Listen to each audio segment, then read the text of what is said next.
Welcome back to another episode of Chat with Thema.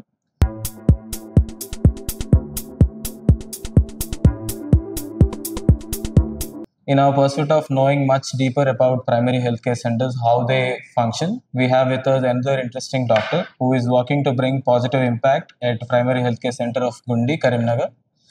So thank you for coming here, doctor. Thank you. So Dr. Grishma works at Primary Healthcare Center of Gundi.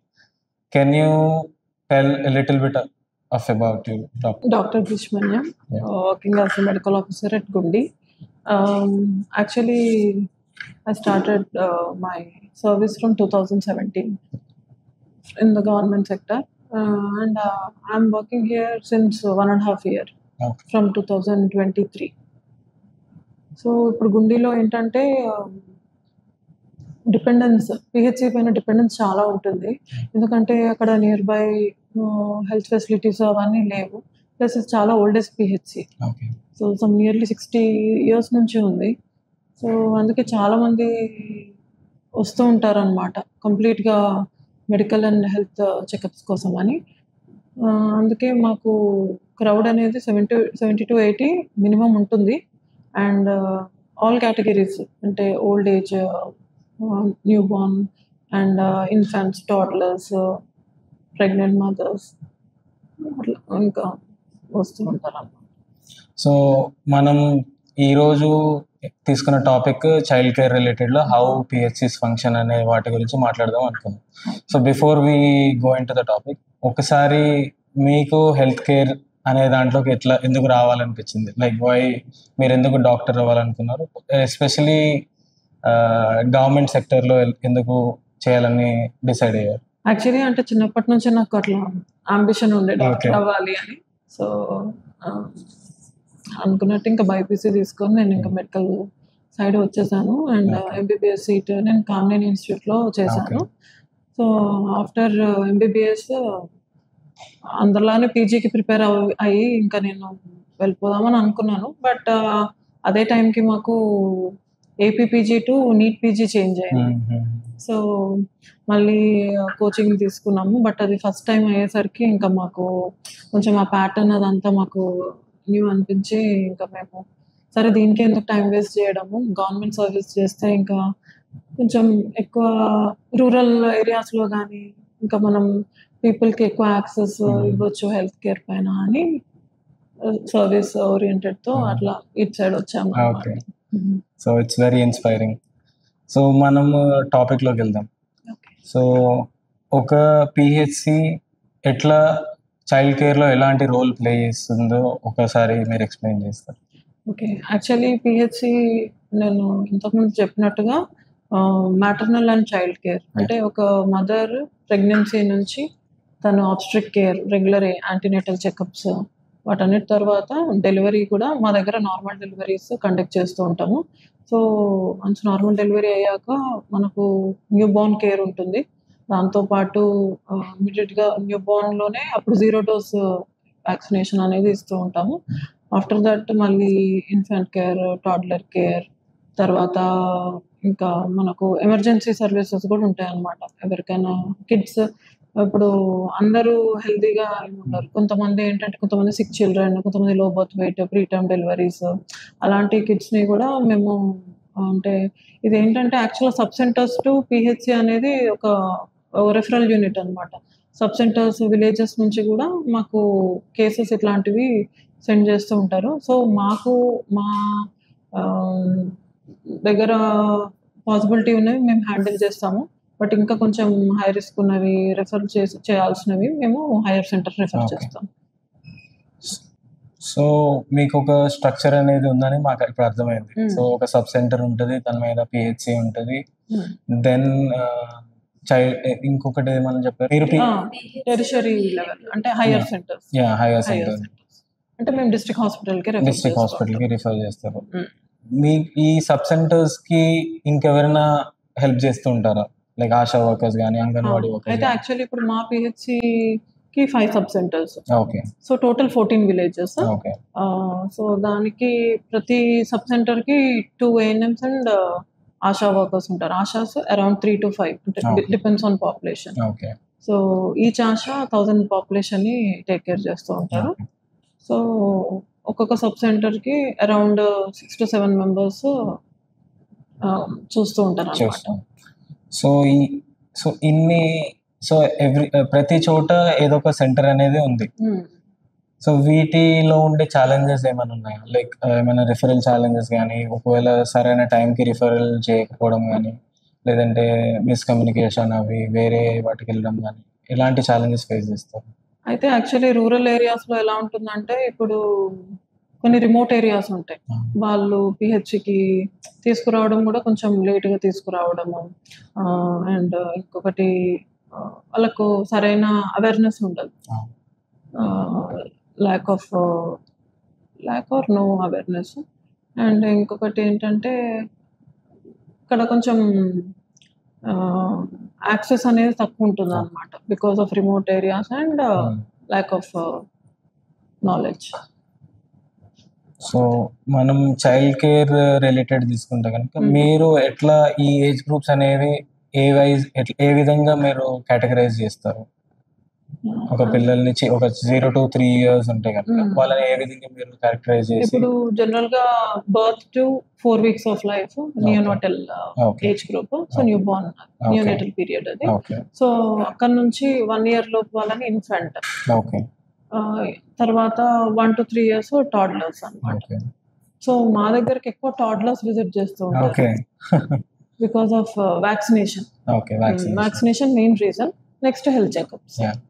పిహెచ్సిలో pregnancy కేర్లో delivery అవి జరుగుతాయా? పిహెచ్సిలో జరుగుతూ ఉంటాయి. ఈ మధ్య లేదు కానీ అంతకుముందు అరౌండ్ 1 month ఒకటైనా అయ్యేది. అప్పుడు న్యూ బోర్న్ కి ఏమైనా వ్యాక్సినేషన్స్ అవి అవైలబుల్ ఉంటాయి? యాక్చువల్లీ ఏంటంటే ఇప్పుడు మనకి న్యూ బోర్న్ కార్నర్ ఒకటి ఉంటుంది అన్నమాట. సో లేబర్ రూమ్ లోనే న్యూ బోర్న్ కార్నర్ అని ఉంటుంది. అక్కడ మనకు టెంపరేచర్ అనేది అరౌండ్ 25 degrees సెంటిగ్రేడ్ ఉండాలి. అక్కడ ఒక రేడియంట్ వార్మర్ ఉంటుంది అనమాట.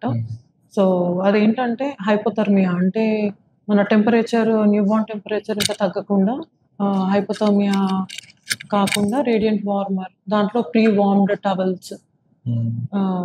అండ్ ఇంకొకటి ఏంటంటే new Born size self inflating bag అని ఉంటుంది. సో ఒకవేళ వాళ్ళకి ఏదైనా ఆస్ఫిక్సియా, బ్రీతింగ్ డిఫికల్టీ ఏదైనా ఉంటే ఆ బ్యాగ్తో అది క్లియర్ చేయొచ్చు. అండ్ మనకు ఆ మాస్క్ సైజ్ కూడా 1 number సైజ్ ఏమో నార్మల్ వెయిట్ పిల్లలకి, అండ్ స్మాల్ బేబీస్ అంటే less than 2.5 kgs ఉన్న వాళ్ళకేమో 0 number ఉంటుంది. అండ్ ఒక సక్షన్ డివైస్ ఉంటుంది అనమాట. అంటే ఏదైనా సెక్రీషన్స్ అవి ఏదైనా నోస్లో మౌత్లో అట్లా ఏదైనా ఉంటే సక్ చేయడానికి కోసం అని. అండ్ వైటమిన్ K ఇంజెక్షన్ కూడా ఇస్తూ ఉంటాం. సో వాళ్ళకి డెలివరీ సర్వీసెస్ కాకుండా కామన్ న్యూ బోర్న్ ఇష్యూస్ ఏమున్నా కూడా వాటికి సంబంధించిన ఎక్విప్మెంట్ అంతా మీ దగ్గర ఉంటుంది. సో వీళ్ళతో పాటు ఈ హోమ్ విజిట్స్ అనేవి జరుగుతాయని విన్నాం. ఈ ఆశా వర్క్ సపోర్ట్ కానీ ఎలా అని. సో ఈ ఆశా వర్కర్స్ ఎట్లా సపోర్ట్ చేస్తారు? మీరు కంటిన్యూస్ హోమ్ విజిట్ అనేవి ఎలా జరుగుతుంటుంది? అయితే యాక్చువల్లీ ఇది home based new Born care అనమాట. HBNC విజిట్స్ అంటారు దీన్ని. సో ఇది మనకు 2011లో లాంచ్ అయింది ప్రోగ్రామ్. మనకి ఎవ్రీ 6 visits ఉంటాయి అన్నమాట ఈ చైల్డ్కి. సో ఆశా వర్కర్ ఏంటంటే తను ఒక ఫస్ట్ కేర్ టేకర్ అనమాట ఇప్పుడు. సో తను హౌస్ టు హౌస్ వెళ్ళినప్పుడు ఈ 6 visitsలో ఆన్ day 3, 7, 14, 21, 28 and 42 ఈ 6 daysలో వాళ్ళు వెళ్ళి అక్కడ newborn weight, temperature record చేస్తారు. తర్వాత వాళ్ళు మంచిగా అంటే వ్రాప్ చేసి ఉన్నారా, క్లాతింగ్ అదంతా బాగుందా అనేది చెక్ చేస్తారు. తర్వాత ఏం చేస్తారంటే ఫీడింగ్ ప్రాక్టీసెస్, మదర్ ఫీడింగ్ సరిగా ఇస్తుందా, పొజిషనింగ్ సరిగా హోల్డ్ చేస్తుందా లేదా అని. అండ్ ఇంకోటి ఏంటంటే హైజీన్, శానిటేషన్, హ్యాండ్ వాష్ గురించి, అంటే బేబీని హ్యాండిల్ చేసేటప్పుడు హ్యాండ్ వాష్ చేసి హ్యాండిల్ చేయడం అలాంటివి వాళ్ళు చెప్తూ ఉంటారు.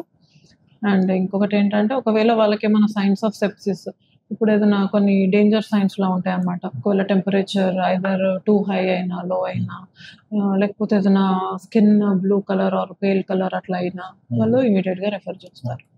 సో ఈ 6 days అన్నారు కదా, సో ఈ 6 day ఈ పర్టికులర్ నెంబర్ ఆఫ్ 6, 3, 7, 21, 28, 42 వీటిలో ఏమైనా వ్యాక్సిన్స్ ఏమైనా ఉంటాయా, లేదా అవి ఎట్లా షెడ్యూల్ చేస్తారు? అయితే ఇప్పుడు మనకు వ్యాక్సినేషన్ అది మనకు బర్త్ అప్పుడు 0 dose వ్యాక్సినేషన్ అంటాము. అక్కడ మనకు BCG, హెపటైటిస్ బి, ఓపీవి అనేది ఇస్తాం. ఆఫ్టర్ దట్ మళ్ళీ 6 weeks ఉంటుంది అనమాట. అంటే అరౌండ్ 1.5 months. అప్పుడు 6 weeks కి మళ్ళీ ఓపీవి ఫస్ట్ డోస్, అప్పుడు పెంటా ఫస్ట్ డోస్ ఉంటుంది, అండ్ రోటా వైరస్ వ్యాక్సిన్, తర్వాత PCV, IPV ఫస్ట్ డోస్, ఇవన్నీ 6 weeks లో. మళ్ళీ 10 weeks లో OPV second dose, RVV second dose, and penta second dose.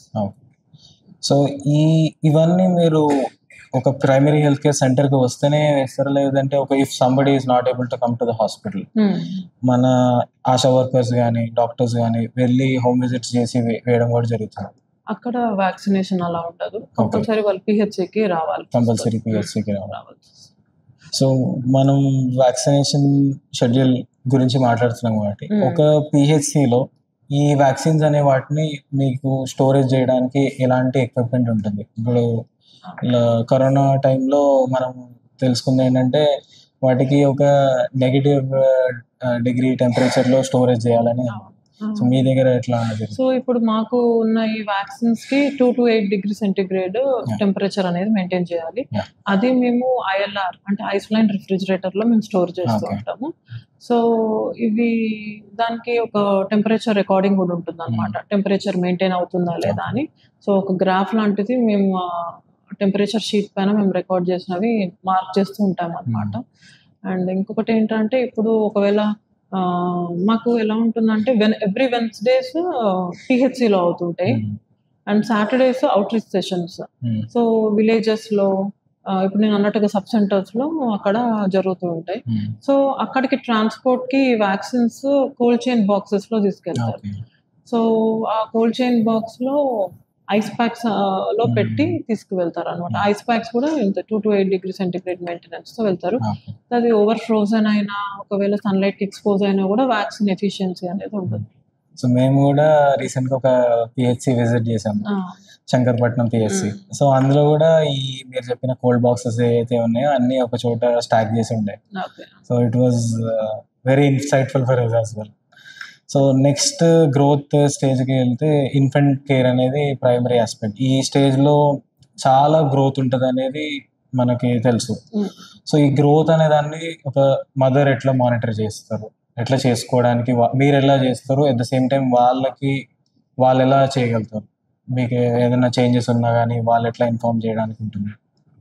So infant care ఇది 1 year ఏజ్ వరకు మనము చూస్తూ ఉండాలి. సో ఏంటంటే 1 yearలో మనకు మేజర్ డెవలప్మెంట్గా మనకు జరిగే చేంజెస్ ఏముంటాయంటే మనం వాళ్ళు సెల్ఫ్గా కూర్చోగలుగుతారు, విత్ సపోర్ట్ నిల్చుంటారు, అండ్ కొంచెం వాళ్ళు వాక్ చేసే మ్యాక్సిమం 1 year వరకు స్టార్ట్ అయిపోతుంది వాకింగ్. కొంతమందికి 13-14 monthsలో కూడా ఉంటుంది. సో వాళ్ళు చెక్ చేసుకోవాలి, అండ్ వాళ్ళు 1 or 2 syllables మాట్లాడుతున్నారా లేదా, అంటే మన వాయిస్ కమాండ్స్కి వాళ్ళు రెస్పాండ్ అవుతున్నారా లేదా, ఇట్లాంటివన్నీ చూసుకోవాలి పేరెంట్స్ కూడా. ఒకవేళ వాళ్ళు ఏదన్నా రెస్పాండ్ అవ్వట్లేదు, వాళ్ళు మాట్లాడట్లేదు అని అంటే అది కొంచెం సైన్ ఆఫ్ కన్సర్న్. వాళ్ళు అంటే డిలేడ్ డెవలప్మెంట్ ఉందా లేదా అనేది ఒకసారి చెక్ చేయించుకోవాలి.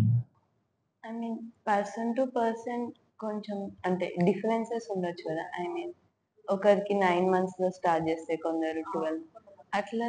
అంటే అలా ఏ ఏజ్ వరకు, ఐ మీన్ ఇప్పుడు 1.5 year వరకు వాక్ చేయొచ్చు అలా ఏమన్నా?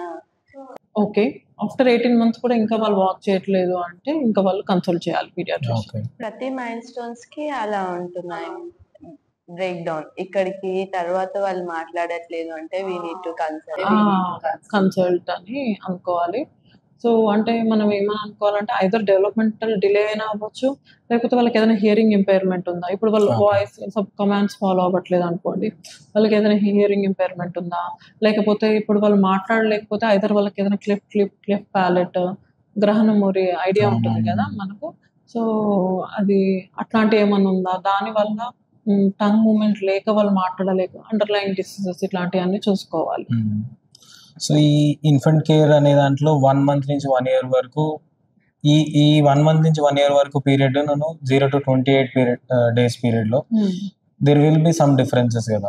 సో బ్రెస్ట్ ఫీడింగ్ కానీ వీనింగ్ ప్రాక్టీసెస్ కానీ, సో ఆ ప్రాక్టీసెస్ని మీరు ఎట్లా మదర్స్కి చెప్పడానికి హెల్ప్ చేస్తారు? సో యాక్చువల్లీ బ్రెస్ట్ ఫీడింగ్ అనేది చాలా important.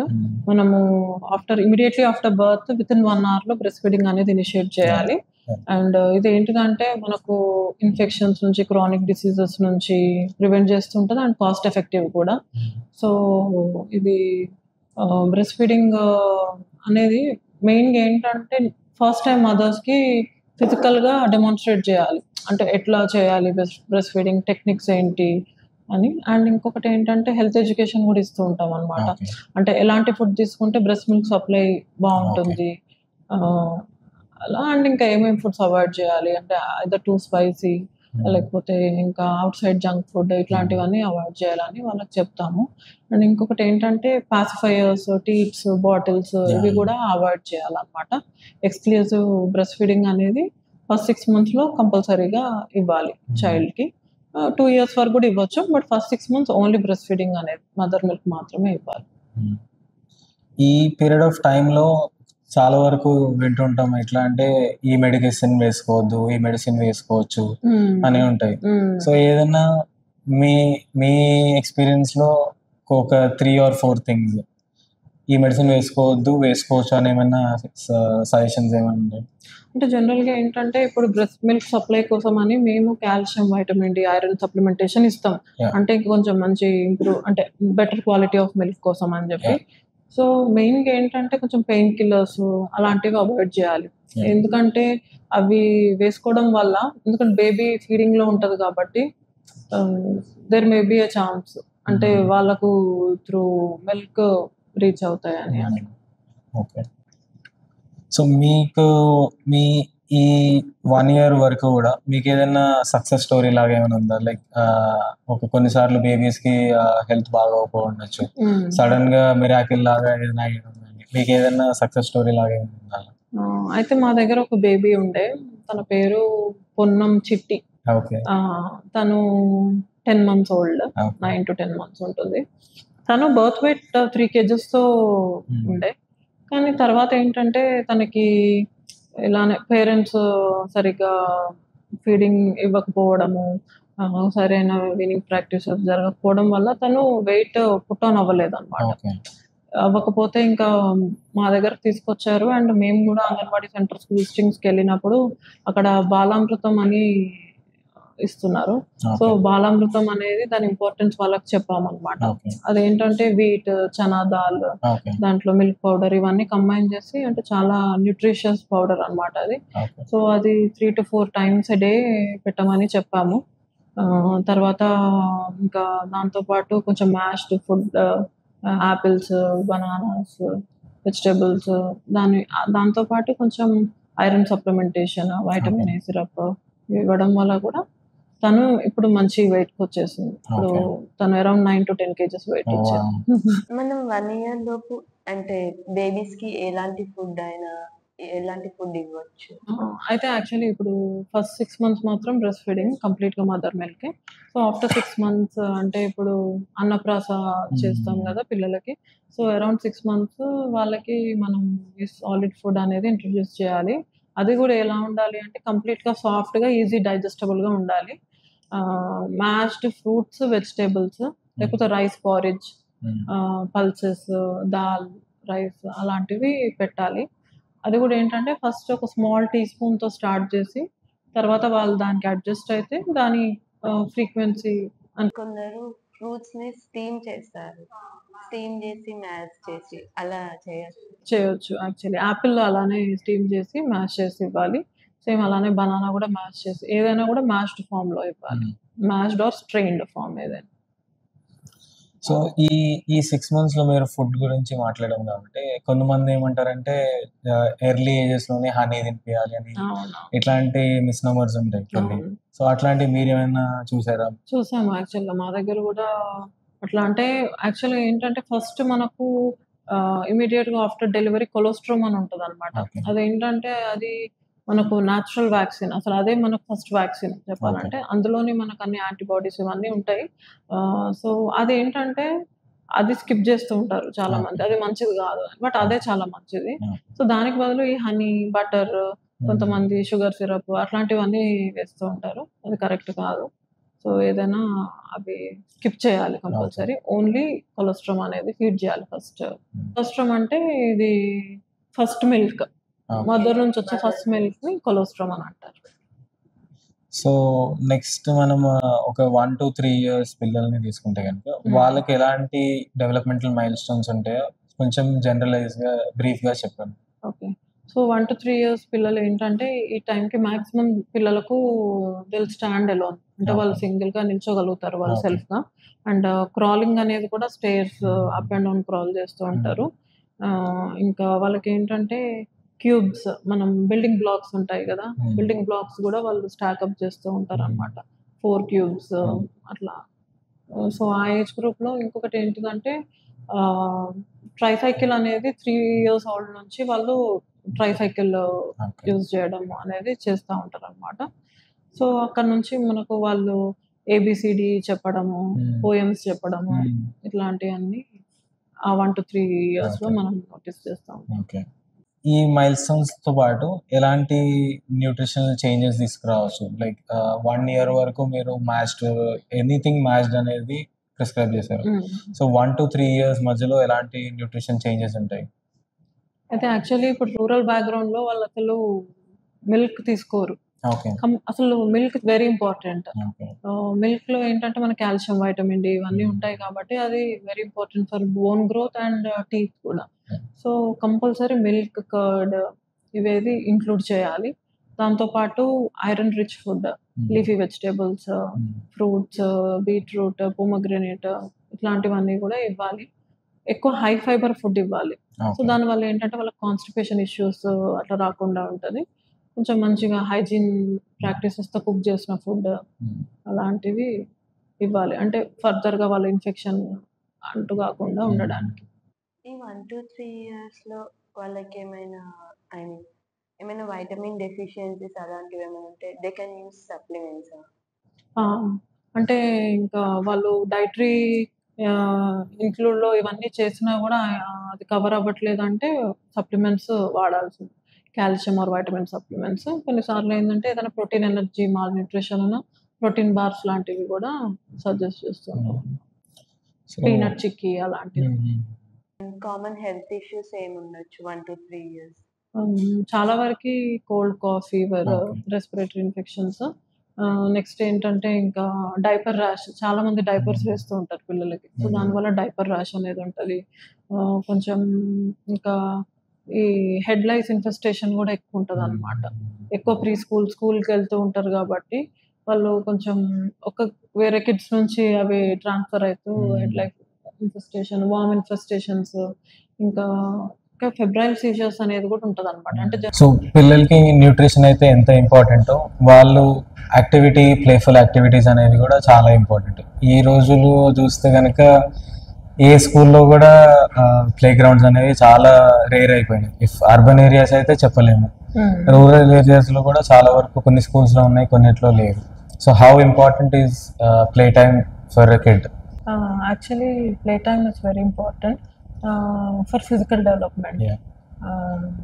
And it is also important for emotional and social development also.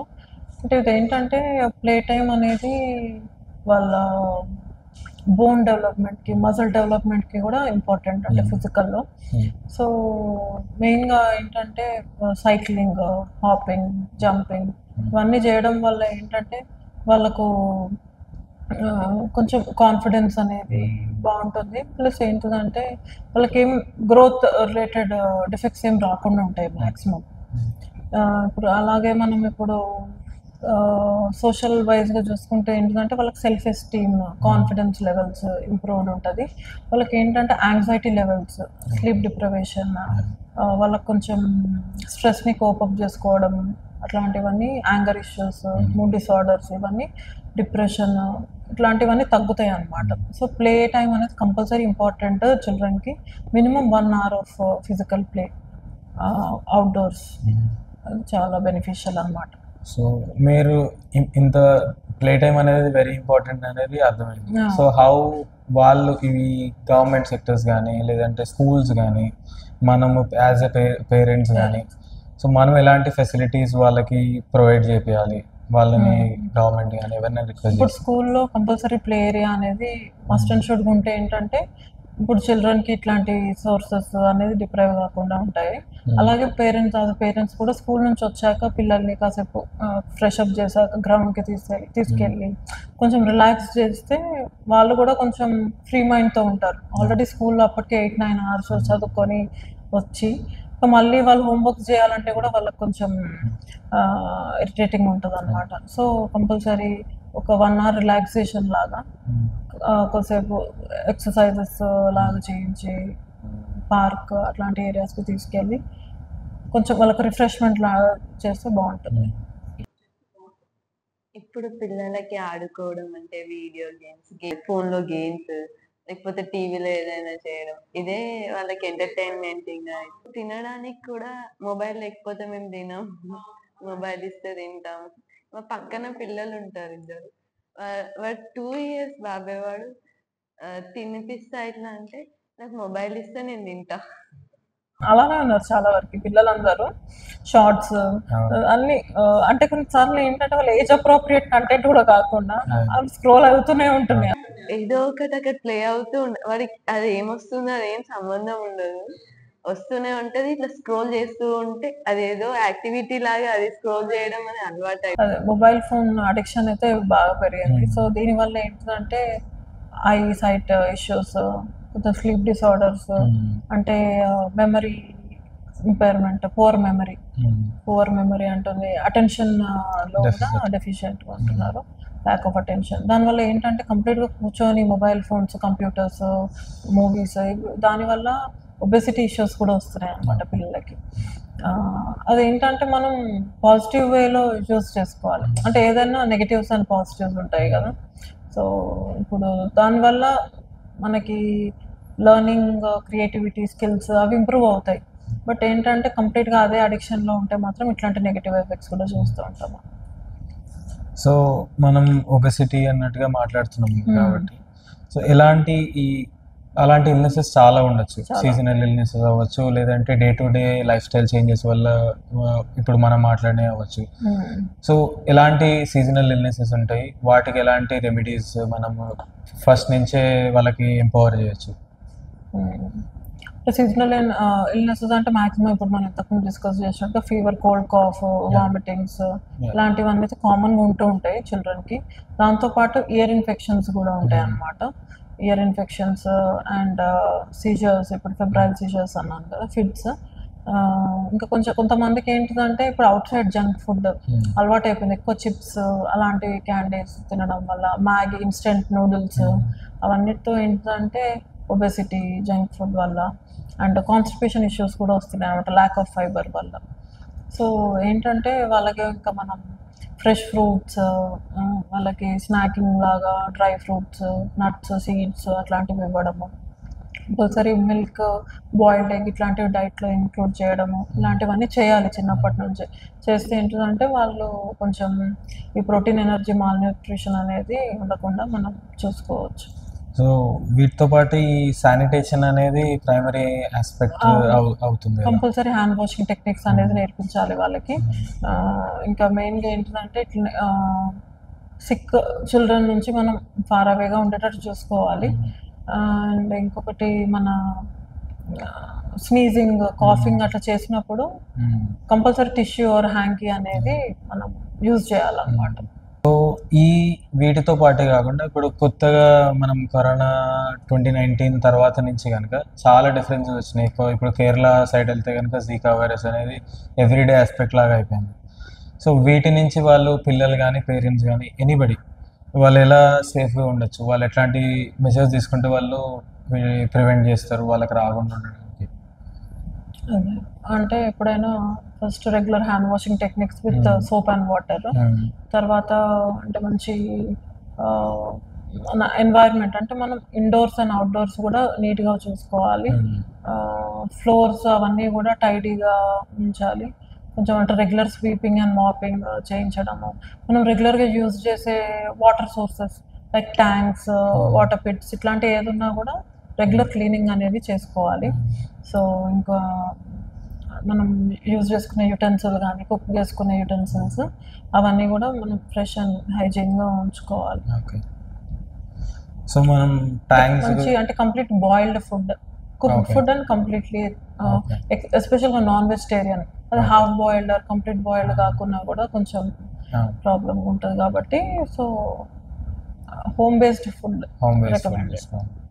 So home based food గురించి ఆలోచన వస్తే నాకు ఇప్పుడు ఇది గవర్నమెంట్ రిలేటెడ్ న్యూట్రిషనల్ ప్రోగ్రామ్స్ అనేవి చాలా జరుగుతున్నాయి. సో మిడ్ డే మీల్స్ అనేది స్కూల్స్లో ఇస్తున్నారు, ఇంకా పబ్లిక్ డిస్ట్రిబ్యూషన్ సిస్టమ్ మీద రేషన్స్ ఇస్తున్నారు, ఇంకా మెగా ఫుడ్ పార్క్స్ అని క్రియేట్ చేశారు. సో ఇవి మీ పిహెచ్సిస్ దగ్గర నుంచి మీరు ఎట్లా ఇంప్లిమెంట్ చేస్తున్నారు, ఇంకేమేమి ఉన్నాయి నేను ఎక్స్పెక్ట్ చేయాలి? ఓకే, అయితే న్యూట్రిషన్ ప్రోగ్రామ్స్ కింద మనకు పోషణ అభియాన్ అని ఉంటుంది. సో ఇది ఏంటంటే మాల్ న్యూట్రిషన్ అనేది ప్రివెంట్ చేయడానికి ఇది లాంచ్ చేశారు ఈ ప్రోగ్రాము. దీంట్లో ఏంటంటే జనరల్గా మదర్ అండ్ చైల్డ్ హెల్త్కి కావాల్సిన ఫుడ్ హెల్త్ ఎడ్యుకేషన్ ఇవ్వడము, ఎలాంటి ఫుడ్ తీసుకోవాలి అంటే చైల్డ్కి అండ్ మదర్కి కూడా అనేది చెప్తారనమాట. అంటే ఇప్పుడు calcium rich food, iron rich food implementation, బాలామృతము ఇవన్నీ కూడా వాళ్ళు ఇంపార్టెన్స్ చెప్తూ ఉంటారు. ఈ ప్రోగ్రామ్స్లో అంగన్వాడీ సపోర్ట్ మీకు ఎట్లా దొరుకుతుంది? అంగన్వాడీ సపోర్ట్ ఉంటుంది. అయితే అంగన్వాడీస్ ఏంటంటే ఇది ఇంటిగ్రేటెడ్ చైల్డ్ డెవలప్మెంట్ సిస్టమ్ అనమాట. సో ఇది 0 to 5 years చిల్డ్రన్కి వాళ్ళు సప్లిమెంటరీ ఫీడింగ్ ఇస్తూ ఉంటారు. దాంతోపాటు ప్రీ స్కూల్ ఎడ్యుకేషన్ కూడా వాళ్ళు ప్రొవైడ్ చేస్తూ ఉంటారు. సేమ్ మళ్ళీ హెల్త్ హైజీన్ ప్రాక్టీసెస్ గురించి వాళ్ళకి చెప్పడము. అయితే ఇప్పుడు మనకు అవుట్రీచ్ సెషన్స్, వ్యాక్సినేషన్ సెషన్స్ జరిగినప్పుడు అంగన్వాడీ సెంటర్స్లో కూడా మేము ఒక్కొక్కసారి సెషన్స్ కండక్ట్ చేస్తూ ఉంటాం అనమాట. సో అక్కడ చిల్డ్రన్కి కూడా ఆర్బిఎస్కే డాక్టర్స్ విజిట్స్ అవుతూ ఉంటాయి. వాళ్ళు ఎవరైనా సిక్ చిల్డ్రన్ ఉన్నా, ఎవరైనా మాల్ నరిష్డ్ ఉన్నా కూడా మా దగ్గరకు తీసుకొస్తే మేము దానికి సిమ్టమాటిక్గా ట్రీట్మెంట్ ఇస్తూ ఉంటాం. ఆర్బిఎస్కే డాక్టర్స్ అంటే ఎవరు?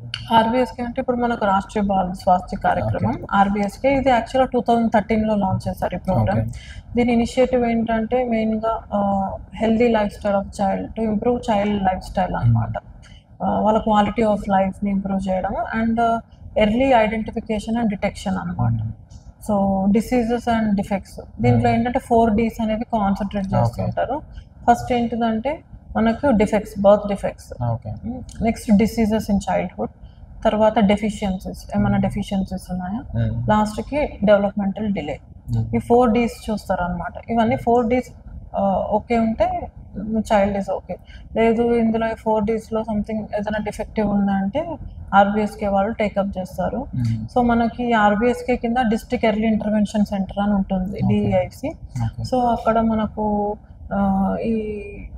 ఇవన్నీ ఏంటంటే ఎర్లీ ఇంటర్వెన్షన్ ట్రీట్మెంట్ అనేది ప్రాపర్గా జరిగేసి, సో చిల్డ్రన్కి ఎవరికైనా కార్డియాక్ ప్రాబ్లం ఉన్నా, ఇంకేమైనా ఇష్యూస్ ఉన్నా, ఇయర్ ఇష్యూస్ ఉన్నా, అట్లాంటివి ఏమున్నా కూడా వాళ్ళు ఇదంతా ఫ్రీ ఆఫ్ కాస్ట్ అనమాట ఈ ప్రోగ్రాము. సో మళ్ళీ టెర్షరీ లెవెల్లో సర్జరీస్ కూడా ప్లాన్ చేస్తూ ఉంటారు. అంటే యాక్చువల్గా వాళ్ళు మెయిన్గా స్కూల్ హెల్త్ అనమాట వాళ్ళది. సో స్కూల్స్ విజిట్ చేస్తూ ఉంటారు. స్కూల్స్ విజిటింగ్స్తో పాటు అంగన్వాడీ సెంటర్స్ అండ్ ఎన్ఆర్సీ అని కూడా ఉంటుంది, న్యూట్రిషనల్ రిహాబిలిటేషన్ సెంటర్. సో అక్కడ సామాన్ చిల్డ్రన్ మనం ఇచ్చిన ఈ ఫుడ్ మెడిసిన్స్తో కూడా ఇంప్రూవ్ అవ్వట్లేదు అంటే ఎన్ఆర్సీకి కూడా షిఫ్ట్ చేస్తూ ఉంటారు అనమాట. సో మంచి ఫుడ్ అండ్ హెల్త్ ప్రాక్టీసెస్ చెప్తూ ఉంటారు అక్కడ.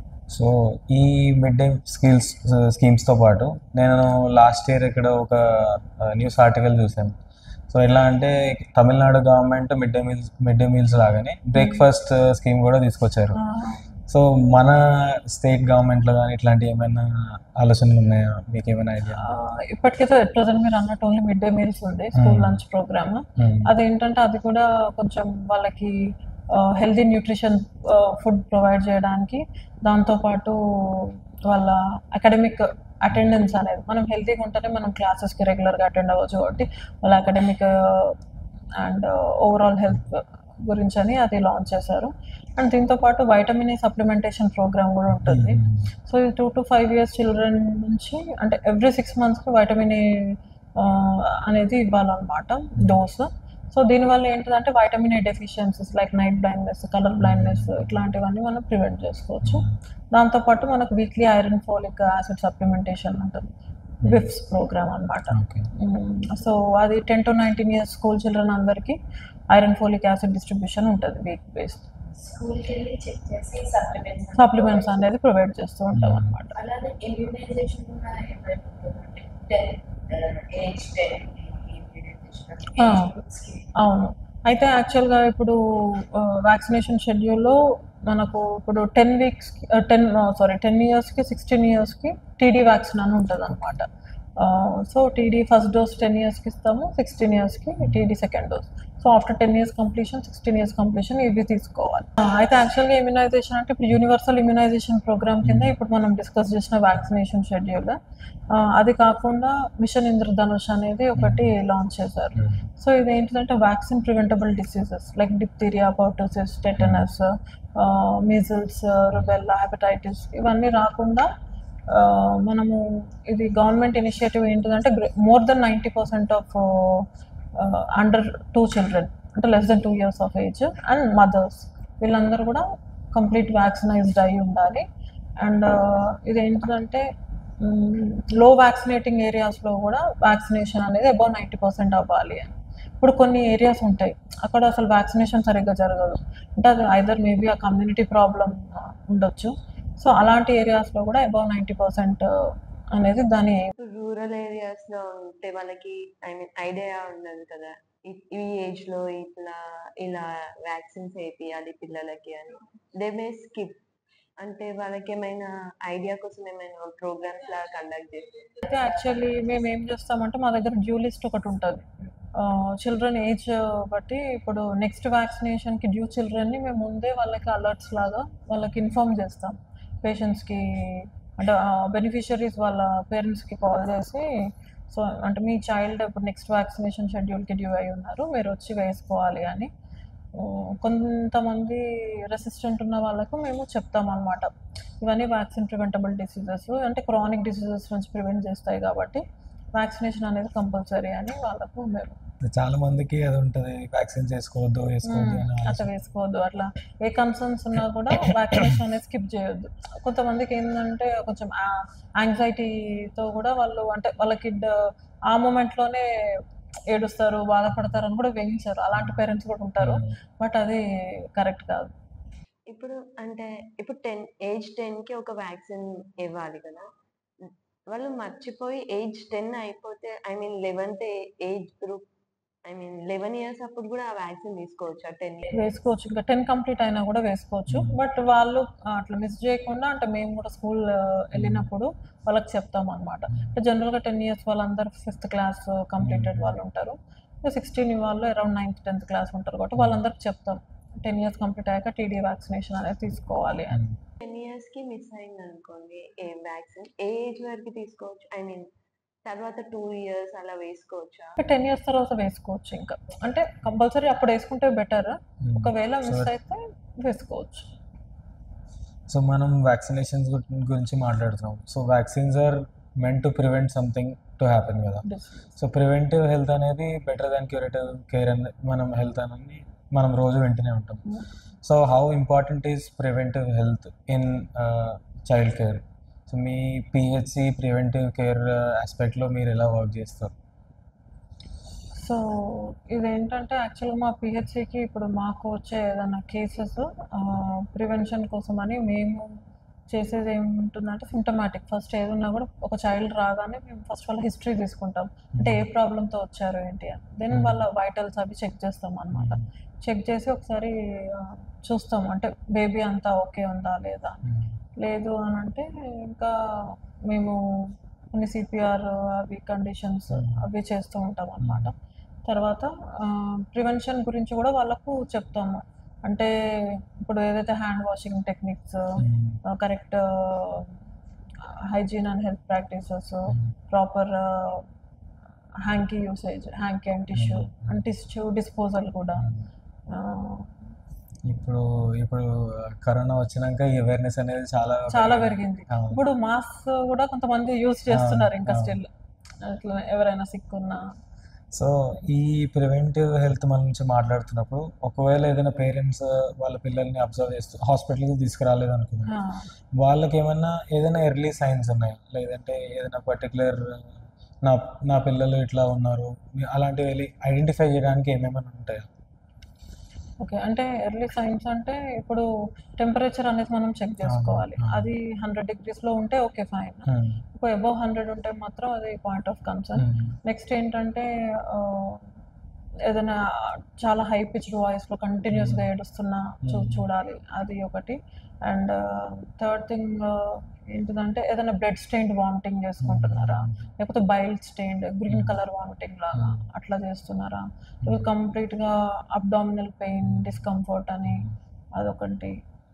ఇంకా vomitings, motions, running nose, breathing difficulty ఏదైనా ఉందా, సీజర్స్, ఇవన్నీ చూసుకోవాలి. ఇవన్నీ వార్నింగ్ సైన్స్ యాక్చువల్గా. ఇంకా జస్ట్ నార్మల్ కోల్డ్ కాఫ్ అంటే వాళ్ళు అంత వరి అవ్వాల్సింది ఏమి ఉండదు. జనరల్ హైట్, వెయిట్ ఇవన్నీ గ్రోత్ మానిటరింగ్ చేయడానికి వాళ్ళకి ఏమైనా సజెషన్స్ ఏమైనా పేరెంట్స్ ఎలా? గ్రోత్ మానిటరింగ్ చార్ట్స్ అనేటిది ఉంటుంది అనమాట. సో ఆ ఏజ్లో మీరు అన్నట్టుగా 2 individuals ఒకరొకరు ఒక్కొక్కలాగా పెరుగుతూ ఉంటారు. బట్ ఆ పర్టికులర్ ఏజ్కి ఎలా ఉంటుంది అనేది కొన్ని స్టాటిస్టిక్స్ ఉంటాయి అన్నమాట. సో అది హైట్ అండ్ వెయిట్ అనేది మనం దాన్ని బట్టి చూసుకోవాలి. సో కొన్ని స్టాటిస్టిక్స్ ఉంటాయి అలా.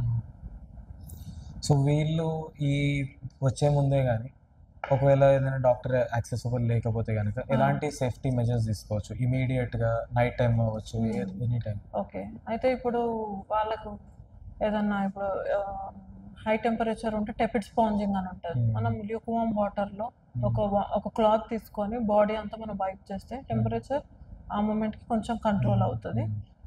అండ్ ఇంకొకటి ఏదన్నా అబ్డామినల్ పెయిన్ ఉన్నా కూడా కొంచెం మనం మసాజ్ చేయడం, టమ్మీ మసాజ్ లాగా అట్లా ఇవ్వడం చేయాలి. ఏదైనా కట్స్, మైనర్ కట్స్ లాంటివి ఏదైనా ఉంటే రన్నింగ్ వాటర్ కింద ప్లేస్ చేయడం హ్యాండ్ని.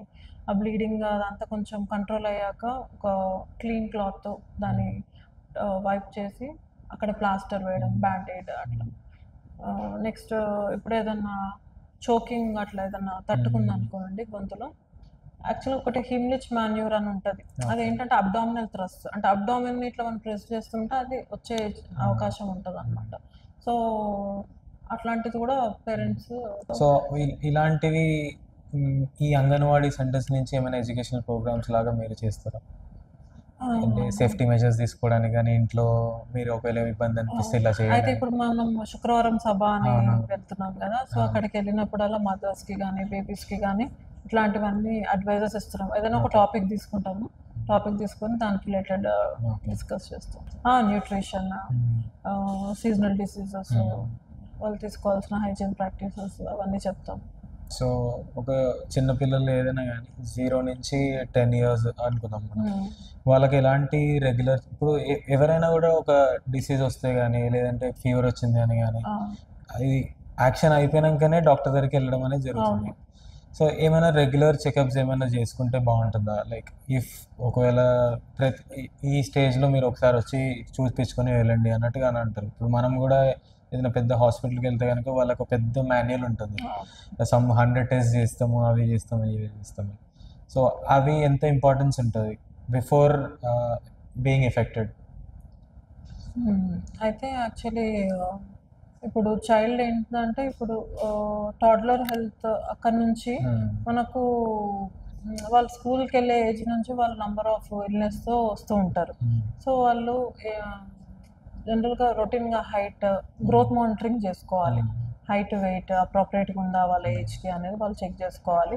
అలాగే మిడ్ ఆర్మ్ సర్కంఫరెన్స్, దాన్ని బట్టి వాళ్ళు ఏమైనా అండర్ వెయిట్ ఉన్నారా, ఓవర్ వెయిట్ ఉన్నారా అనేది మనకు ఐడియా వస్తుంది. తర్వాత వాళ్ళకు అన్ని వ్యాక్సినేషన్స్ కంప్లీట్ అయ్యాయి. జనరల్గా ఏంటంటే మనకు 5 to 6 years వరకు డీపీటీ సెకండ్ బూస్టర్ కూడా అయిపోతుంది.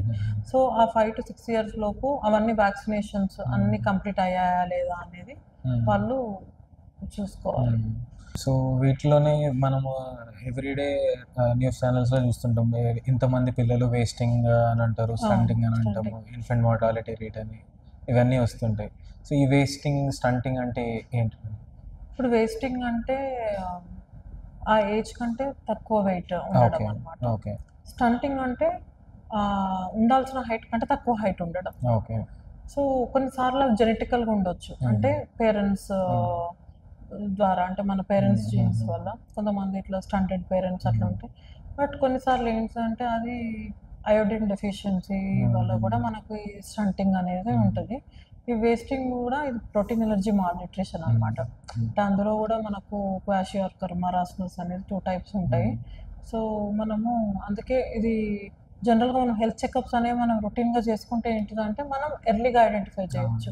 ఎర్లీగా ఐడెంటిఫై చేసి మనము ట్రీట్మెంట్ ప్రొసీజర్ అనేది మనం స్టార్ట్ చేయొచ్చు తొందరగా. సో మనం ప్రోటీన్ గురించి మీరు తీసారు కాబట్టి, సో మన ఫుడ్ చాయిసెస్ ఏం తీసుకున్నా కూడా మోస్ట్లీ కార్బోహైడ్రేట్ ఫుడ్ చాయిసెస్ అని ఉంటాయి. ప్రోటీన్ అనేది తినాలనే ఆలోచన ఎవరికి రాదు. మేబీ వన్స్ ఇన్ వైల్ కొంతమంది నాన్ వెజిటేరియన్స్ మేబీ తింటారేమో 1 week ఒకసారి, మేబీ వెజిటేరియన్స్ ఏమైనా పల్సెస్లో ఏమైనా తినచ్చు. సో ఈ ఆస్పెక్ట్లో మన లోకల్ న్యూట్రిషియస్ ఫుడ్స్ అయితే చాలా ఉంటాయి. ఇప్పుడు ఐరన్ డెఫిషియన్సీ ఉంటే కనుక మనం డ్రాగన్ ఫ్రూట్ తినండి అని అంటున్నాం. సో మన డ్రాగన్ ఫ్రూట్ అనేది మన దగ్గర ముందు నుంచి లేదు, it came from somewhere else, but localise అయిపోయింది. బట్ ఇవి కాకుండా మన లోకల్లో ఉన్న ఫుడ్స్ కానీ ఏదైనా కానీ బ్యాలెన్స్గా ఎట్లా న్యూట్రిషన్ తీసుకోవచ్చు? యాక్చువల్లీ లోకల్ మార్కెట్స్లో అంటే మన లోకల్ ఫార్మర్స్ గ్రో చేసినవి ఇప్పుడు మెయిన్గా ఏంటంటే ఫ్రూట్స్ అండ్ వెజిటేబుల్స్.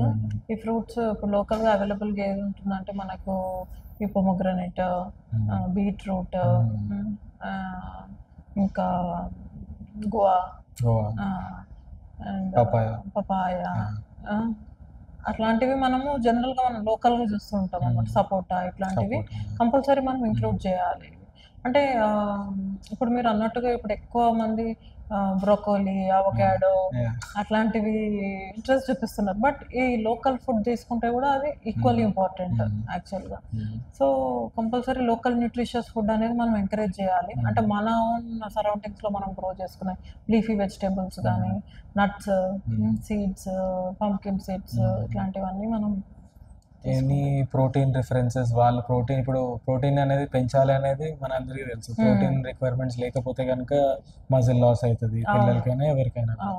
సో వాళ్ళు మన అవైలబిలిటీలో ఉన్న వాటిలలో ఎలాంటి ప్రోటీన్ రిచ్ ఫుడ్స్? ఎక్కువ దాల్, చనా దాల్, ఇంకా సోయా, పన్నీర్ ఇలాంటివి తీసుకుంటూ ఉండాలి.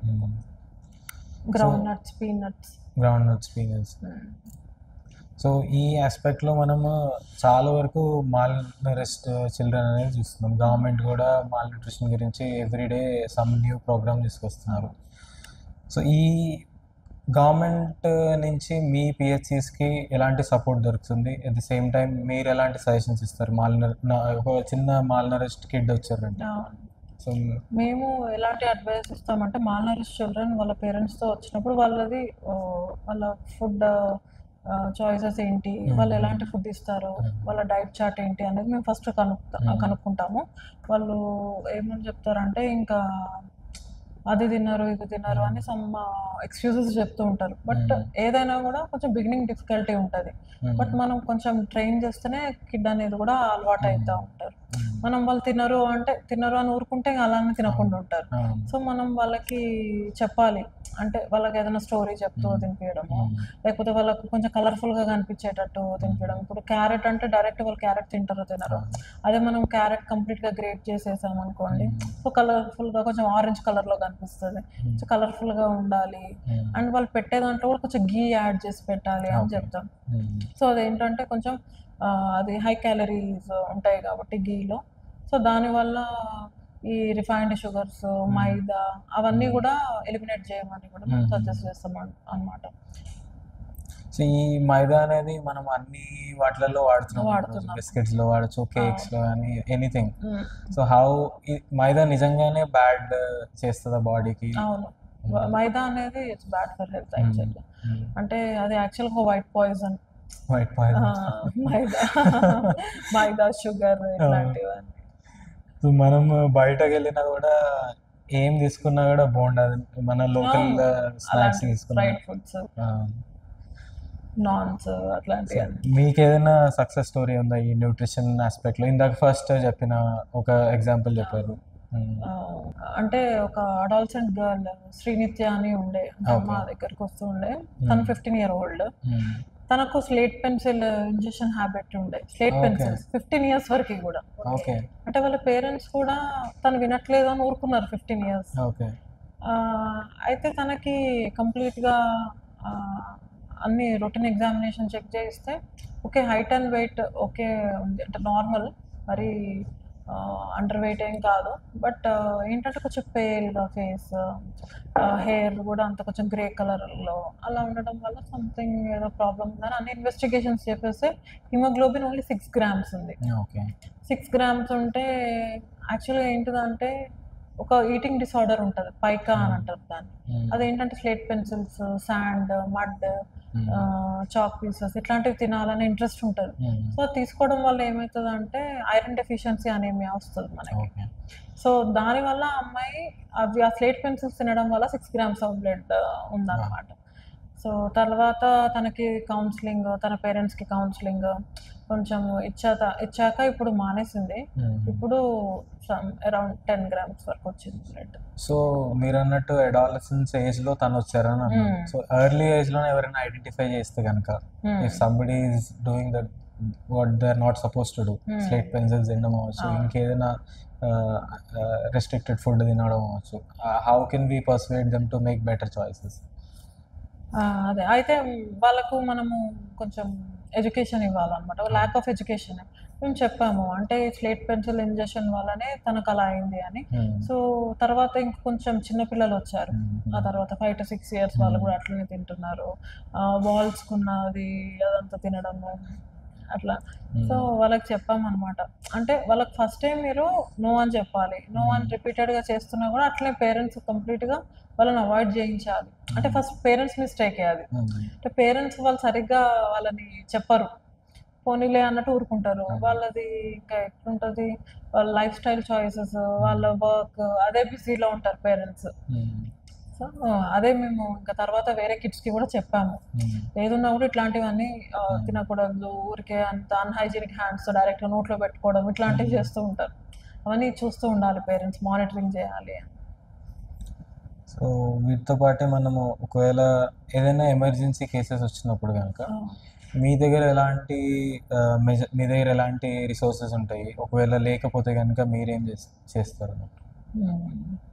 అయితే అదే ఇప్పుడు జనరల్గా ఒక ఎమర్జెన్సీ కేసు వస్తే ఫస్ట్ హిస్టరీ, తర్వాత వైటల్స్, టెంపరేచర్ అవన్నీ చెక్ చేసి, పల్స్ అవన్నీ చెక్ చేశాక first airway, breathing and circulation చూస్తాం.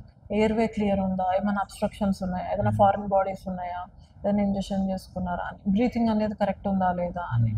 నెక్స్ట్ సర్క్యులేషన్ కూడా పల్స్ అవన్నీ కరెక్ట్ ఉన్నాయా లేదా చూస్తాం. ఒకవేళ అక్కడ ఏదన్నా కొంచెం మాకు కరెక్ట్గా లేదనుకున్నాం అనుకోండి, సిపిఆర్ అనేది చేస్తాం, అంటే కార్డియోపల్మనరీ రిససిటేషన్ అనమాట. ఆ సిపిఆర్ టెక్నిక్స్ అనేది మేము ఫాలో అయ్యాక ఒకవేళ వాళ్ళకి ఏమన్నా సుచర్స్ అవసరం ఉండి, ఏదైనా డీప్ కట్స్ అట్లా ఏమైనా ఉంటే సుచరింగ్ అనేది చేస్తాము. ఏదైనా యాబ్సెస్ లాగా ఉండి అట్లా ఏమన్నా ఉంటే పస్ డ్రైనేజ్ అట్లాంటివి చేసి కొంచెం వాళ్ళు బేబీ అనేది స్టెబిలైజ్ అయ్యాక ఐవి క్యాథెటర్ పెట్టి కొంచెం ఫ్లూయిడ్స్ పెట్టి తర్వాత మేము రీజన్ ఆఫ్ రెఫరల్, అంటే మేము ఎందుకు రెఫర్ చేస్తున్నాం అనేది వాళ్ళకి ఎక్స్ప్లెయిన్ చేస్తాము. అంటే మాకు ఏ ఫెసిలిటీస్ లేకపోవడం వల్ల రెఫర్ చేస్తున్నాము, అక్కడికి వెళ్తే మీకు ఏ బెనిఫిట్ ఉంటుంది అనేది టెరిషరీ లెవెల్లో అనేది వాళ్ళకి ఎక్స్ప్లెయిన్ చేసి రెఫర్ చేస్తాం. సో మెయిన్ ఫోకస్ అంతా ఫస్ట్ ఎయిడ్ అనే దాని మీద ఉంటుంది. సో ఇన్ కేస్ ఒకవేళ ఇమీడియట్గా మెజర్స్ తీసుకోవాలంటే కనుక మీరు ఏమన్నా డాక్టర్స్ని రమ్మని చెప్పడం జరుగుతుందా, లేదా ఎట్లా చేస్తారు? అంటే పిహెచ్సి పిహెచ్సిలో ఇఫ్ లేట్ నైట్లో కానీ ఏదైనా కాల్ వస్తుంది, ఒకవేళ ఇమీడియట్గా ఏదైనా మెజర్స్ తీసుకోవాలి, they are not able to reach to the next referral unit. So మీరు ఎలా దాన్ని హ్యాండిల్ చేస్తారు? యాక్చువల్లీ మనకు 24 hours రెఫరల్ సర్వీసెస్ 108 సర్వీసెస్ ఉంటాయి.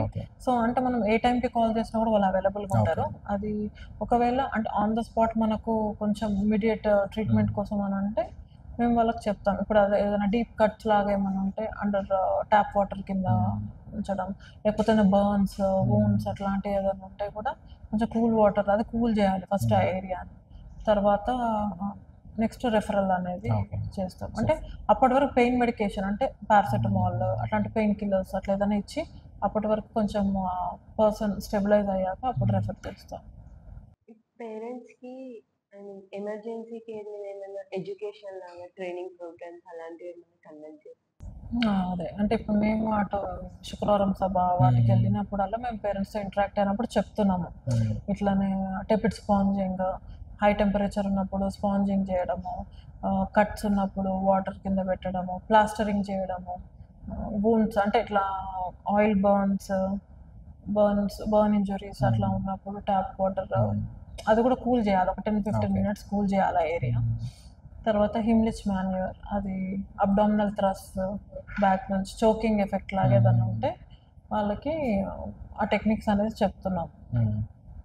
సో ఇంకొకటి మనం రూరల్ ట్రెడిషనల్ ప్రాక్టీసెస్కి వస్తే కనుక కొన్ని హార్మ్ఫుల్ ప్రాక్టీసెస్ ఉంటాయి. ఇందాక మనం డిస్కస్ చేసినట్టు హనీ తినిపించడం కానీ ఇంకేదైనా కావచ్చు. సో మీరు ఏమైనా ఫేస్ చేశారా హార్మ్ఫుల్ ప్రాక్టీసెస్? అవును. అయితే హార్మ్ఫుల్ ప్రాక్టీసెస్లో ఇప్పుడు మీరు అన్నట్టుగా హనీ వాటర్, అది ఒకటి మేము ఈ మధ్య అందరికి మేము అవేర్నెస్ క్రియేట్ చేస్తున్నాము అది అవాయిడ్ చేయడానికి. కొంతమంది అంటే బటర్, షుగర్ సిరప్ అట్లాంటివి కూడా ఇస్తూ ఉంటారు. అది కాకుండా ఇంకొకటి ఏంటంటే హోమ్ డెలివరీస్ అనేవి ఎక్కువ జరుగుతూ ఉంటాయి కొన్ని ఏరియాస్లో. అంటే కొంతమంది మైగ్రెంట్స్ వస్తూ ఉంటారు వేరే విలేజెస్ నుంచి, అట్లా వాళ్ళు హోమ్ డెలివరీస్ చేయడం వల్ల ప్రాపర్ అంబలికల్ కార్డ్ కేర్ ఉండదు. వాళ్ళు అన్స్టెరైల్ షార్ప్స్తో కట్ చేయడం వల్ల ఇన్ఫెక్షన్స్ అనేటిది ఉంటుంది మదర్ అండ్ చైల్డ్కి. సో అదొకటి. ఇంకొకటి ఏంటంటే కొంతమంది అంబలికల్ స్టంప్ ఆఫ్టర్ ఏదైతే అంబలికల్ కార్డ్ కట్ చేశాక ఆ స్టంప్కి కూడా కౌడంగ్ పెడతారు. ఓకే, అది ఒక ప్రాక్టీస్. దానికి అప్లై చేయడం అదే అది సెల్ఫ్గా అదే డ్రై అవుతూ ఉంటుంది కొన్ని డేస్ తర్వాత. బట్ వీళ్ళు ఏంటంటే కౌడంగ్ పెట్టడం ఇంకా అదే డిఫరెంట్గా అప్లై చేస్తుంటారు, అవన్నీ అవాయిడ్ చేయాలి. So along with harmful traditional practices there might be some useful practices that they do. అవేమైనా మీరు సో యూస్ఫుల్ ప్రాక్టీసెస్ ఏవి అంటే ఇప్పుడు మసాజింగ్, ఇప్పుడు మనం ఆయిల్ మసాజ్ చేస్తుంటాం చిన్నపిల్లలకు స్నానం చేయించాము, అది యూస్ఫుల్ యాక్చువల్గా. కొంచెం దానివల్ల కూడా వాళ్ళకి కొంచెం బ్లడ్ సర్క్యులేషన్, ఆ మజిల్ అదంతా కూడా కొంచెం రిలాక్స్డ్గా అట్లా ఉంటుంది. ఇంకొకటి టెపిడ్ స్పాంజింగ్, మనం స్పాంజింగ్ చేయడం అది కూడా రూరల్ ప్రాక్టీస్. అది అంటే మనకు వాళ్ళు కూడా ఇట్లా క్లాత్ తీసుకొచ్చేయడం టెంపరేచర్ హై ఉన్నా అట్లాంటివి చేస్తూ ఉంటారు. ఏమైనా మోడర్న్ మెడికల్ ఇంటర్వెన్షన్స్ ఏమైనా వచ్చినాయా కొత్తవి ఇప్పుడు లాస్ట్ 10 yearsలో? ఏమైనా న్యూ ఇన్స్ట్రుమెంట్స్ కానీ, ఇప్పుడు వాళ్ళ కరోనా టైంలో పల్స్ మీటర్స్ అని చూసాము, ఇట్లాంటివి ఏమైనా వాళ్ళకి ఇంట్లోనే ఇవి తీసుకుని వాళ్ళకి హెల్ప్ఫుల్ అని బీపీ మానిటర్స్ అవ్వచ్చు, ఇట్లాంటివి ఏమైనా? అవును, ఇప్పుడు మనకు యాక్సెసిబుల్గా ఇప్పుడు మనం బీపీ మానిటర్స్ తెచ్చుకోవచ్చు. అట్లాగే గ్లూకోమీటర్స్ కూడా మనం రెగ్యులర్గా షుగర్ కూడా అంటే మనము కంప్లీట్గా హాస్పిటల్కి వెళ్ళి చెక్ చేసుకోకుండా కూడా మనకు హోమ్ బేస్డ్గా కూడా మనకు అవైలబుల్గా ఉంటున్నాయి, తీసుకొని చెక్ చేసుకోవచ్చు. ఇంకా దాంతోపాటు థర్మోమీటర్స్ ఉన్నాయి. యాంటీబయోటిక్స్ కూడా అంటే ఇప్పుడు మనకు అంటే అంతకుముందు కంటే ఇప్పటికి ఏంటంటే అడ్వాన్స్మెంట్ ఏమైందంటే యూజ్ ఆఫ్ యాంటీబయోటిక్స్. స్టార్టింగ్లో అంత యాంటీబయోటిక్స్ పైన అంత యూసేజ్ లేకుండా, ప్లస్ ఏంటంటే రేడియో ఇమేజింగ్. అంటే మన ఓల్డెన్ డేస్లో ఇప్పుడు ఎవరైనా ప్రెగ్నెంట్ ఉన్నారనుకోండి, వాళ్ళకి స్కాన్స్ అవేవి అవైలబుల్గా లేకుండే. బట్ ఇప్పుడు ఈ టైంలో ఏంటంటే మనం వాళ్ళ ట్విన్సా, ఐడెంటికలా, అన్ఐడెంటికలా, మనకు వాళ్ళు ఏ పొజిషనింగ్లో ఉన్నారు ఇవన్నీ మనకు తెలుస్తుంది ముందే. అండ్ ఇప్పుడు ఏంటంటే మనకు ఎన్సిడి అని నాన్ కమ్యూనికబుల్ డిసీజెస్ స్క్రీనింగ్ అవుతూ ఉంటుంది. సో ఇప్పుడు అబౌవ్ 30-35 years వాళ్ళందరూ కూడా ఇప్పుడు కామన్ అయిపోయింది హైపర్ టెన్షన్, డయాబెటీస్ అవన్నీ. సో లైఫ్ స్టైల్ మోడిఫికేషన్స్కి మేము ఫస్ట్ రికమెండ్ చేస్తాము. అయినా కూడా వాళ్ళు ఇంప్రూవ్మెంట్ ఏం లేదు అంటే anti hypertensive, anti diabetic medicines, దాంతోపాటు క్యాన్సర్ స్క్రీనింగ్ కూడా ఉంటుంది, breast, cervical, oral cancers. So దీనికి ఇప్పుడు మనకు వచ్చింది ఏంటంటే రేడియోథెరపీస్ కూడా వచ్చాయి ఇప్పుడు మనకి, కీమోథెరపీస్, రేడియోథెరపీస్ క్యాన్సర్ ట్రీట్మెంట్కి. సో అవి రీసెంట్ అడ్వాన్స్మెంట్స్. చిన్న పిల్లలకి బీపీ మెజర్ చేయడం అవన్నీ ఎలా చేస్తారు? ఐ మీన్ మన బీపీ మెషిన్ తోని మెజర్ చేయకూడదు అంటారు కదా. అవును, అయితే యాక్చువల్లీ చిన్నపిల్లలకి అంత మ్యాండేటరీ ఏం కాదు, just pulse, temperature, respiratory rate అది చూసి సరిపోతుంది. సో ఈ మోడర్న్ టెక్నాలజీ అనే ఆస్పెక్ట్లో మనకి ఇంట్లోనే అన్ని డివైజెస్ అన్నీ వస్తున్నాయి. అట్ ద సేమ్ టైం వాళ్ళు ఎవరైనా కూడా ఏదైనా చాలా వరకు చిన్నపిల్లలకి ఏమైనా ప్రాబ్లం ఉంటే కనుక యాంటీబయాటిక్స్ ఇవ్వడము, లేదా గూగుల్లో సర్చ్ చేసి ఇవ్వడం కానీ, ఫ్రెండ్కి కాల్ చేసి సెల్ఫ్ ట్రీట్మెంట్ చేయడం కానీ, ఈ మోడర్న్ టెక్నాలజీ మీ సర్వీస్లో ఎట్లా ఇంపాక్ట్ చూపిస్తుంది? ఏఎంఆర్ ఇష్యూ కానీ ఏదైనా కానీ. అంటే ఇప్పుడు అదే హోమ్ బేస్డ్ మెడిసిన్స్ అనేది వాళ్ళు తీసుకుంటున్నారు. అప్పుడు వాళ్ళు తీసుకొని కంట్రోల్ కాకపోతే అప్పుడు వస్తున్నారు వాళ్ళు. సో అది కరెక్ట్ కాదు యాక్చువల్గా, అంటే అన్ని టైమ్స్లో కరెక్ట్ కాదు. ఇప్పుడు ఏంటంటే పారాసెటమాల్ ఇట్లాంటివి కొన్ని అన్ప్రిస్క్రైబ్డ్ మెడిసిన్స్ ఉంటాయి. ఇప్పుడు బ్యాండేడ్స్ ఇట్లాంటివన్నీ మనం ఫస్ట్ ఎయిడ్లో డిస్కస్ చేసినట్టుగా అవి మనము ఎవరు ప్రిస్క్రైబ్ చేయాల్సిన అవసరం లేదు, మనం చేసుకోవచ్చు. బట్ ఏంటంటే కొన్ని compulsory with physician or doctor consent ఉంటేనే వాడాలి అట్లాంటి మెడిసిన్స్. వాళ్ళు తెలియక వాళ్ళు చేసేసుకుంటారు, ఆల్రెడీ ట్రీట్మెంట్ చేసేసుకొని అప్పుడు వస్తూ ఉంటారు అనమాట. అదే మేము చెప్తా ఉంటాము, అట్లా అది కరెక్ట్ కాదు, ఏదన్నా కూడా ఫస్ట్ డాక్టర్ని కన్సల్ట్ అవ్వాలి అని. ఇప్పుడు యాంటీబయాటిక్స్ అంటే ప్రతి దానికి యాంటీబయాటిక్స్ తీసుకోవడం అలవాటు అయిపోయింది. అంటే ఐ మీన్ చిన్న ఫీవర్ వచ్చినా నేను and how much is too much? ఏదైనా కూడా యాంటీబయాటిక్స్ స్టార్ట్ చేయొద్దు. ఇప్పుడు ఫీవర్లో కూడా ఫస్ట్ ఒక 2 days పారాసెటమాల్తో మేనేజ్ చేయాలి. అయినా కూడా కంట్రోల్ అవ్వట్లేదు అంటేనే after 2 days antibiotic usage start చేయాలి. అండ్ ఇంకా అండర్ 6 months పిల్లలకు అసలుకే ఇవ్వద్దు యాంటీబయాటిక్స్. ఒకవేళ ఇచ్చినా కూడా చాలా మినిమల్ డోస్లో ఇవ్వాల్సి ఉంటుంది అంతే. సో వీటిలో మనము ఇప్పుడు ఈ వాళ్ళని ఎడ్యుకేట్ చేయాలనేది మన ప్రైమరీ ఆస్పెక్ట్. సో వీటిలో కమ్యూనిటీ సపోర్ట్ ఎంత ఇంపార్టెన్స్ ఉంటుంది? ఇప్పుడు మీరున్న గుండి పిహెచ్సి దగ్గర కానీ ఈ కమ్యూనిటీ అనేది కంబైన్ అయ్యి ఎలా అవేర్నెస్ క్రియేట్ చేయొచ్చు? మీ దగ్గర ఏమైనా ఎగ్జాంపుల్స్ ఉన్నాయి? కమ్యూనిటీ అంటే లైక్ యూ సైడ్ ఇప్పుడు ఇందాక శుక్రవారం ఒక ప్రోగ్రామ్ జరుగుతుందని అన్నాను. సో ఇవే కాకుండా మనం మీ దగ్గర నుంచి ఏమైనా లేదు సపరేట్గా ఏమైనా ప్రోగ్రామ్స్ జరగడం కానీ టు క్రియేట్ అయోడిన్ యూసేజ్ అంటే అయోడైజ్డ్ సాల్ట్ గురించి మేము అవేర్నెస్ క్రియేట్ చేసాము. అంటే మాకు కొన్ని శాంపుల్స్ మేము తీసుకున్నాం అనమాట కొన్ని హౌసెస్ నుంచి, అంటే వాళ్ళు ఎలాంటి సాల్ట్ యూజ్ చేస్తున్నారు, అందులో అయోడిన్ కంటెంట్ ఎంత ఉంది అని. 1 or 2 houses అయోడిన్ కంటెంట్ అంటే రిక్వైర్డ్ అమౌంట్స్ కంటే కూడా తక్కువ యూజ్ చేస్తున్నారు అని రిపోర్ట్ వచ్చింది. రిపోర్ట్ వస్తే మేము వాళ్ళకి అవేర్నెస్ క్రియేట్ చేస్తాం. సో అయోడిన్ డెఫిషియన్సీ వల్ల మనకు గాయిటర్ ఇట్లాంటి అన్ని ప్రాబ్లమ్స్ వస్తూ ఉంటాయి అని చెప్పి తర్వాత వాళ్ళు అయోడైజ్ సాల్ట్స్ యూజ్ చేయడం స్టార్ట్ చేస్తారు. మోడర్న్ టెక్నాలజీ గురించి మాట్లాడుతున్నాం కాబట్టి మేము కూడా 21లో ఏషీల్డ్ అనే ఒక యాప్ తయారు చేసాము కరీంనగర్ డిస్ట్రిక్ట్ అడ్మినిస్ట్రేషన్తో కలిసి. సో అది ఏంటంటే ఐరన్ డెఫిషియన్సీ, మదర్స్లో ఐరన్ డెఫిషియన్సీ వాటి గురించి మెయిన్ ఆస్పెక్ట్తో క్రియేట్ చేసాము.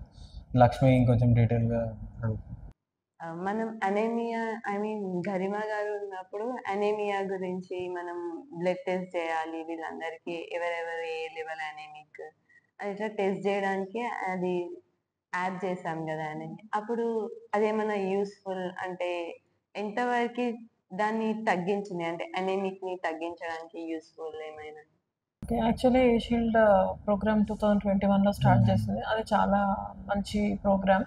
సో దానివల్ల ఏంటంటే ఆల్ లెవెల్స్ అంటే అందరికీ హెచ్బి టెస్టింగ్ అనేది జరిగింది.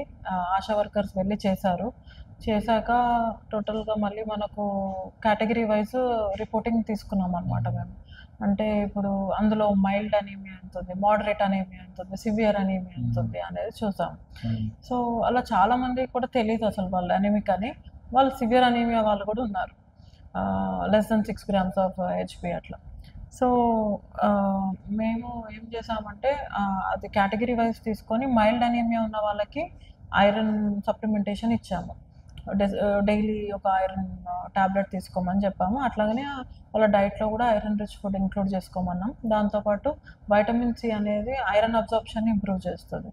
సో దాంతోపాటు లెమన్స్, ఆరెంజెస్ ఇట్లాంటి వైటమిన్ సి రిచ్ ఫుడ్ కూడా తీసుకోవాలని చెప్పాము. సో మోడరేట్గా ఉన్న వాళ్ళకి మేము 1 or 2 tablets of iron as per HP recommend చేసాము. బట్ సివియర్గా ఉన్న వాళ్ళకి ఏంటంటే ఐరన్ సుక్రోజ్ ఇంజెక్షన్స్ కూడా మేము స్టార్ట్ చేసాం అనమాట. ఆ ఇంజెక్షన్స్ వల్ల కూడా వాళ్ళు ఒక 2-3 grams ఆఫ్ హెచ్పి ఇంప్రూవ్మెంట్ చేసుకున్నారు along with dietary changes. Iron sucrose injection అది 100 ml ఆఫ్ ఎన్ఎస్లో యాడ్ చేసి ఐవి ద్వారా మనము వాళ్ళకి ఇంజెక్ట్ చేస్తాం. సో ఇంకొక ఇంట్రెస్టింగ్ డీటెయిల్ ఏంటంటే ఈ ప్రోగ్రామ్ గవర్నమెంట్ ఇంప్లిమెంట్ చేయడం ఆపేసినా కూడా there are 8,000 to 10,000 people who are still using it even today. Morning tech support వాళ్ళు చెక్ చేసినప్పుడు 8,000 members ఇంకా యూజ్ చేస్తున్నారు అనేది తెలుస్తుంది. Very nice. So before participation కూడా అంటే ఈ మధ్య పెరిగింది. యాక్చువల్లీ హెల్త్ పైన కొంచెం అవేర్నెస్ క్రియేట్ అయ్యింది. So before we close the session, మీ దగ్గర నుంచి ఒకవేళ ఈ ప్రోగ్రామ్స్ ఇంకా ఎఫిషియెంట్గా పెరిగితే బాగుంటుంది, లేదంటే మా ఒక పిహెచ్సికి ఇలాంటి రిసోర్సెస్ ఇంకా పెంచితే బాగుంటుంది అని మీకు ఏమైనా సజెషన్స్ ఉన్నాయి? అంటే మెయిన్గా ఏంటంటే ఇప్పుడు రూరల్ సెటప్లో మ్యాన్ పవర్ అనేది కొంచెం తక్కువ ఉంటుంది. అంటే ఇన్ఫ్రాస్ట్రక్చర్ కూడా అర్బన్ లాగా ఇప్పుడు మనకు ప్రైవేట్ హాస్పిటల్స్కి ఈక్వల్గా, సో కొంచెం మెషినరీ వైజ్ కానీ ఇన్ఫ్రాస్ట్రక్చర్ వైజ్ కానీ ఈక్వలైజ్ చేస్తే మనకు ఆల్మోస్ట్ సేమ్ ఉంటుంది అనమాట రూరల్ అండ్ అర్బన్. ఏంటంటే ల్యాబ్ టెస్ట్ టీ హబ్ ద్వారా మనము అవి శాంపుల్స్ అనేది పంపిస్తూ ఉంటాం అనమాట. సో అది వాళ్ళకు ఎస్ఎంఎస్ జనరేట్ అవుతూ ఉంటుంది వాళ్ళకి. సో వాళ్ళు ఊరికి పిహెచ్కి వచ్చి హార్డ్ కాపీ తీసుకోవాల్సిన అవసరం లేదు. వాళ్ళు త్రూ మెసేజ్ కూడా వాళ్ళకి రిపోర్ట్స్ ఎంత వచ్చాయి ఏంటి అనేది వాళ్ళు చెక్ చేసుకోవచ్చు. అదైతే బెనిఫిషియల్. సో ఈ అనీమియా ఏ షీల్డ్ ప్రోగ్రామ్ చేసినాకనే మాకు కూడా ఇంకొక ఐడియా వచ్చిండే హెల్త్ డైరీ అనే ఒక యాప్ క్రియేట్ చేయాలని. సో దీంట్లో డిఫరెంట్ ఫ్రేమ్వర్క్స్ లాగా అనుకున్నాండి. ఒక ప్రెగ్నెంట్ ఉమెన్కి through out there 3 trimesters 40 weeks పీరియడ్లో ఎలా హెల్ప్ఫుల్ చేయొచ్చు, మేము టెక్ సైడ్ నుంచి ఎలా చేయొచ్చు అనే దాని మీద మేము కూడా వర్క్ చేసాం. ఎట్ ద సేమ్ టైం ఒక చైల్డ్ అనే 0 to 3-5 years కానీ వాళ్ళ దాంట్లో ఎలాంటి మైల్ స్టోన్స్ ఉండాలి, వాళ్ళు ఎలాంటి ప్రాక్టీసెస్, ఫుడ్ చాయిసెస్ కానీ ఫిజికల్ యాక్టివిటీ తీసుకోవడం కానీ వీటి మీద వర్క్ చేసి ఒకటి యాప్ డెవలప్ చేసాము చైల్డ్ కేర్ ఫ్రేమ్వర్క్లో. సో అది కొన్ని రోజుల్లో మీ దగ్గరికి కూడా రావచ్చు. So any final thoughts, any final advice that you want to give to parents, children, schools? Today's children are tomorrow's citizens. So మనం ఆ చిల్డ్రన్ని ఇప్పటి నుంచే మనం మంచిగా అంటే పేరెంట్స్ సైడ్ నుంచి కానీ స్కూల్స్ మేనేజ్మెంట్ సైడ్ నుంచి కానీ అంటే ప్లే వైజ్ డైటరీ చేంజెస్ ఇవన్నీ కూడా మనం కొంచెం హెల్దీ లైఫ్ స్టైల్ అనేది వాళ్ళకి అందిస్తే వాళ్ళకు ఫ్యూచర్లో ఏం ప్రాబ్లం లేకుండా క్వాలిటీ ఆఫ్ లైఫ్ అనేది ఇంప్రూవ్మెంట్ ఉంటుంది. స్కూల్ మేనేజ్మెంట్ కంటే రిగార్డింగ్ ప్లే గ్రౌండ్స్ అనేది మస్ట్ అండ్ షుడ్ ఉండాలి ప్రతి స్కూల్కి. And 1 hour of physical activities compulsory. And maximum avoid చేయాలి screen time. And screen trackers time ఉంటుంది కదా, digital wellbeing. So limited screen time లాగా చేయవచ్చు. So thank you doctor. మాకు చాలా ఇన్సైట్స్ దొరికినాయి. I hope all the viewers will be empowered with this interview. Thank you so much for coming.